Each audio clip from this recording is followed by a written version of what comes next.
You started a Band-Aid commercial when you were only 5 years old, and now you're recreating the TV spot in 2024. Does it feel like a full circle moment? And what do you remember most about filming that original spot as a kid, if you remember anything? Yeah, it for sure feels like a full circle moment working with Band-Aid brand again. Like this just is so crazy because I remember that day so vividly when I was a kid. I was only 5 and it was so much fun because they had this cute little dog running around on set and I was just having a blast. Like it didn't even feel like work that day. So just to fast forward so many years later and to do it again and recreate it, this is just such a fantastic and amazing moment. I love that. I love that you remember it so vividly since you were so young. Sometimes you think you No, would I remember it, have but I'm glad a you good remember it. memory, which is surprising for being so young. Yeah, no, that's very awesome. So how can fans use the jingle on TikTok to celebrate the brand's 50th Yes. anniversary? Yes, so I'm gonna be posting it on my TikTok, and I really just want all of my fans to hear the new jingle, vibe to it, and make new TikToks to theirs, and even like stitch mine, and we can collaborate because I'm gonna be watching everyone's posts, and I'm super excited for that. But the jingle's just so fun and cute. Yeah, So I think everyone's really gonna love it. I know I love it, and I'm can't wait to see everyone's videos. I love that. I love that you're engaging with the fans with this. Yes. Um, you have a huge following on TikTok. What do you think is the key to a viral video? And what have you found as a secret to get a video to take off?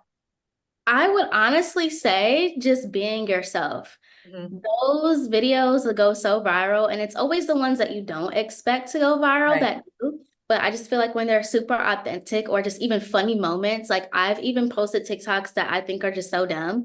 And the next thing you know, they have like 40 million views on them, which is like super crazy. But I love watching authentic videos myself, and those are always just the funniest. So those always are the ones that go viral. And that would be like my advice, just be yourself. I love that. And is there anything you suggest people avoid when it comes to TikTok? Ooh, things I would avoid. Um, no. I mean, I feel like just TikTok is just such a fun app. And everyone kind of just like, first of all, the comments are like the funniest thing. Like just seeing everyone's comments on TikTok, I feel like those are funnier than the videos sometimes.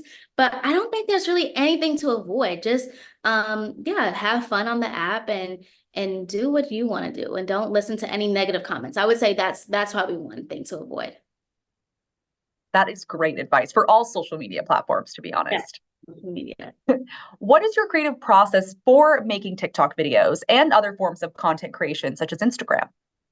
It really just depends on what I want to film. So if it's TikTok, my creative process is very different, whether that's me doing a food review video or a cooking video. Yeah. If it's like a cooking video, that's kind of like more planned because you have to do the whole like voiceover thing.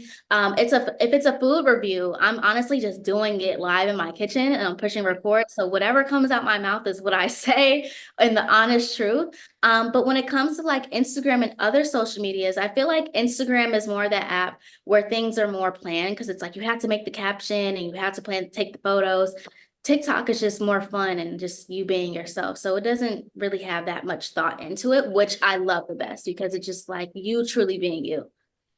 I love that. It kind of brings me to my next question. So, there is a proposed bill to essentially ban TikTok. What would you say makes the app stand out, TikTok stand out from others, such as Instagram or Snapchat? I would say personally, for me personally, I've learned a lot from TikTok. Like, of course, we have funny videos on the app, but there's a lot of educators on TikTok, whether that be Yeah. doctors or lawyers or teachers, or even cooks on there. Like, I've literally found so many things to cook on TikTok. Like, it's Same. it's just crazy. So Yes.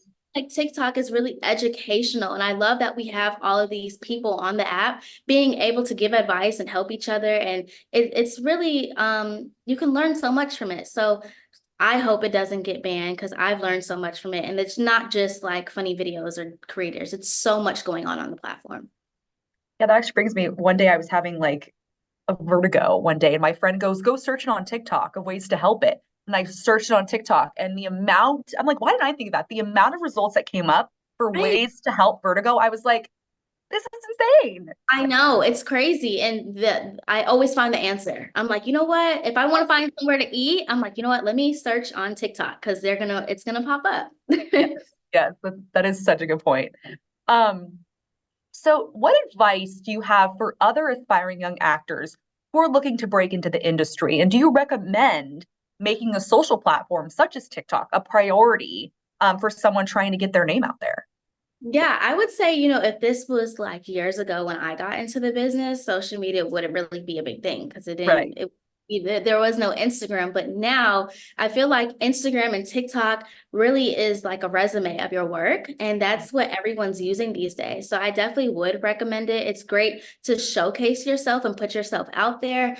And if anyone wants to break in the industry, I would say, of course, make sure it's something that you want to do. And if it is, don't be afraid to take acting classes and just really work on your craft. I even use like watching movies as a study of homework too. So like I'll sit at home and watch movies because it's just always nice to see other actors Yeah. do different types of work and being able to use that ability in my craft as well. So that would just be my advice and never give up. You're going to hear a lot more no's and yeses in the industry, and that is okay because whatever is meant for you will happen, but definitely utilize those platforms because it's so important. Yeah, I agree. Because it's like you said, it's almost like a resume It, nowadays. Yeah. it definitely is a resume. And it's so crazy how the world works now, but that's just how it is. Yeah. It's like, show me the videos, don't just show me a piece of paper. Right. So you mentioned this. You, of course, were a child star and grew up on Disney Channel. Is there anything you now know, looking back, that you wish you or your family knew before getting into the business?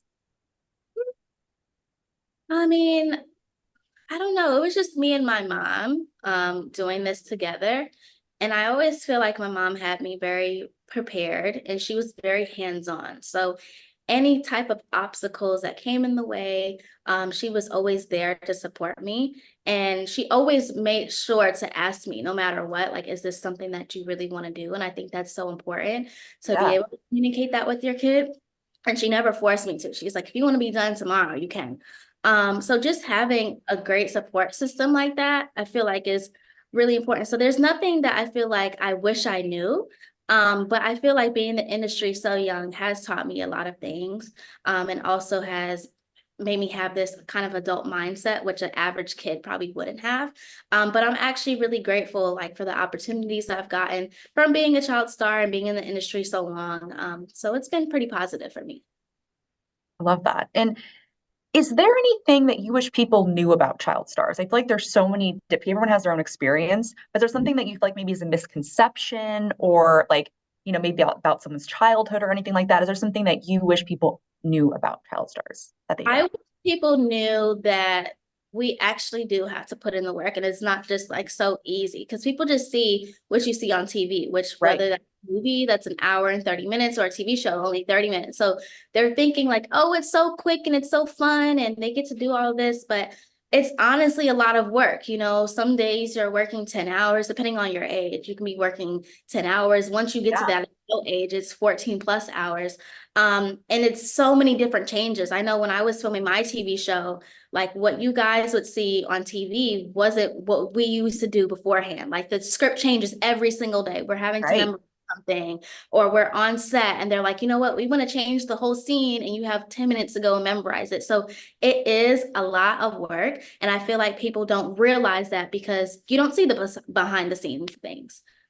And also, you guys are often going to school as well, right? Yeah. Yeah. Yes, we're going to school. That does not change. So the only difference is I wasn't going to a public school. I was Right. homeschooled and we had two on-set teachers. But if we're not rehearsing or if we're not filming, we're up in school. And then not even that, we're having to do wardrobe changes, hair changes, interviews. Like it's so much that goes into it. And it takes up the whole day. And a lot of people think like, oh, maybe you're filming the show for only like 2 days, but it's honestly like a week process for each episode. But every set is different, but it's a lot of work that goes into it. That's great because I think that you're right. That is something that I feel like a lot of people don't take into account. So you just see a kid on TV and you're like, oh, like they have it made. Right. And it's not that way at all. Do you still keep in touch with any of your former Disney co-stars? Yeah, sometimes. I mean, we're all so in our own worlds. Right. And I know like a lot of us don't even live in the same state, so I don't get Mhm. to see them as much, but when I see them out, it's always love to them. And we're all doing such amazing, fun things. So I'm super proud of them, but we do check up on each other from time to time. I love that. And last question, what's next for you in addition to this Band-Aid partnership, but any exciting projects coming up? Anything that you'd like to share? Yes, so I have so many fun things coming up that I can't talk about yet. I just, signed with Cantu, so I'm working with a hair company brand as well. Of course, this Band-Aid brand is just so amazing and so fun to work with, and I can't wait for everyone to see it. But I do have a lot of fun stuff coming up, and you guys will see when it happens. I love that.